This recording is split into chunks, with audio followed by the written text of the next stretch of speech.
Bonjour, vous êtes encore les bienvenus à cette dévotion Gloriam. C'est ici la journée que l'Éternel a faite et nous nous réjouirons et nous égaillerons en elle. Je suis Igor Lusigweburu. Par la grâce de Dieu, je suis votre présenteur pour cette émission Gloriam. Ces moments de gloire comme révélés par cette dévotion. Le règne de la gloire. Et quand vous entrez dans ce moment, j'ai confiance que la gloire de Dieu envahira votre vie. La présence de Dieu va révolutionnaliser votre vie et vous mettre dans un pas de gloire. Vous êtes encore les bienvenus à ce moment. Hier, nous avons lu dans Jean chapitre 6 et nous avons lu l'histoire de Jésus qui parlait avec les Juifs qui ont été venus pour lui voir. Après qu'il avait donné à manger la foule. Il y avait 5-8 personnes. Et s'il y a des hommes, il y a bien sûr des femmes et des enfants. Après avoir leur donné nourriture, ils sont revenus le lendemain. Souvenez-vous que l'autre jour, il a laissé les disciples à l'autre côté. Lorsque les gens veulent lui faire roi, il a renvoyé les disciples, mais lui-même, il s'est retiré pour prier. Il ne voulait pas devenir un roi terrestre, un royaume qui ne sera pas un accomplissement de son but. Donc il s'est retiré pour prier. Il a renvoyé les disciples. Les gens ont vu que c'était les disciples seulement sur Jésus.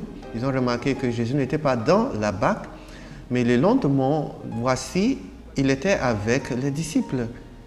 Et ils étaient surpris comment cela est arrivé. N'oubliez pas que lorsqu'il est entré dans la barque, mais après avoir entré dans la barque, la nacelle, il essayait de traverser la mer à l'autre côté, et Jésus était venu marchant sur le surnaturelle manifestation. Et lorsqu'il est venu marchant sur la mer, il pensait que c'était un fantôme. Selon Matthieu, Pierre a dit, Seigneur, si c'est toi, dis-moi de venir. Et Jésus lui a dit, viens. Et Pierre marcha sur l'eau jusqu'à ce qu'il ait regardé la tempête. Et il a commencé à s'enfoncer, il a crié à Jésus et Jésus l'a pris par la main et lui met dans la nacelle. Et quelque chose que Jean a enregistré, que Matthieu n'a pas mentionné, parce que Jean se concernait de la divinité de Jésus, et Jean nous a dit que immédiatement que Jésus a entré dans la nacelle est arrivée à l'autre côté, soudainement.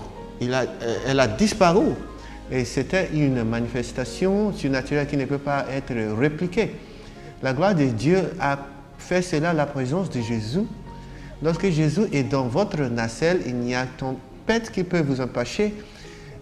Vous allez arriver à l'autre côté. Si vous n'avez pas Jésus en votre nacelle, si c'est votre famille, votre affaires ou votre vie personnelle, il y aura beaucoup de tempêtes à combattre. Il y a beaucoup de combattre. Et Jésus est entré dans la nacelle. Il est arrivé à l'autre côté. Et lorsque Jésus est dans votre nacelle, vous allez arriver à votre destination, sauf et sain. Rien perdu, rien rompu. Lorsqu'il est arrivé à l'autre côté, les autres gens qui ont venu avec la nacelle, lorsqu'ils ont entendu que c'est lui qui a multiplié le pain est arrivé, ils ont dit, allons lui voir pour voir beaucoup de miracles. Mais Jésus n'allait pas faire la même chose deux fois. Il va faire une manifestation différente chaque fois. Et ils ont cherché Jésus. Lorsqu'il l'a retrouvé, ils ont dit, oh, nous te cherchons, Rabbi. C'était comme s'ils avaient une raison sincère. Mais Jésus les regarda et dit, non, vous me cherchez non parce que vous avez, à cause de la parole de Dieu, vous me cherchez parce que vous avez mangé du pain hier.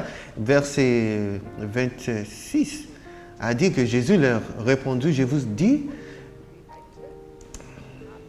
Vous me cherchez non parce que vous avez vu les miracles et les prodiges, mais parce que vous avez mangé le pain et vous avez été satisfait. Il y a des gens qui s'identifient parce qu'ils ont mangé et ils étaient rassasiés. Donc, pourquoi est-ce que vous adorez ou vous adorez? Pourquoi vous allez à l'église? Pourquoi vous êtes fidèle? Si c'est les bienfaits personnels que vous allez attirer de ce lieu-là, les bienfaits, les gratifications et élever, est-ce que vous allez continuer à adorer? Est-ce que vous serez excité quand vous êtes maintenant? Est-ce que vous aurez des passions comme maintenant? Nous ne devons pas servir Dieu à cause de ce que nous allons gagner. Oui, nous voulons des réponses à nos prières. Beaucoup de gens ont leurs besoins, mais cela ne doit pas être la raison principale. Il faut le servir parce que nous l'aimons.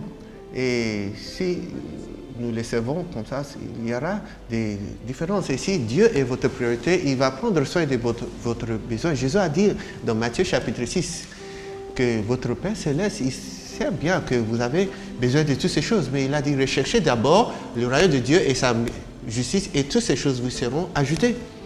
On ne cherche pas les autres choses. Et après le royaume de Dieu, non, c'est pas le droit ordre. Il faut chercher d'abord le Seigneur avec tout votre cœur et il va changer toutes choses en votre faveur. Je ne sais pas votre cas, peut-être il paraît que rien ne se passe, rien n'arrive en votre faveur, mais si vous chercherez l'Éternel avec votre cœur, les choses changeront pour vous.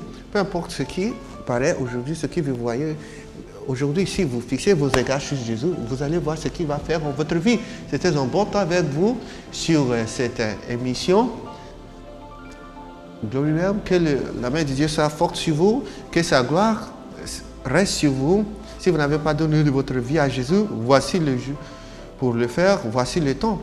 La Bible dit, maintenant il est le temps du salut. Invitez Jésus en votre vie et votre vie ne restera pas la même, jamais la même. Jusqu'à demain, par la grâce de Dieu, je suis Hugo Louis Sigmeboulou. Que Dieu vous bénisse.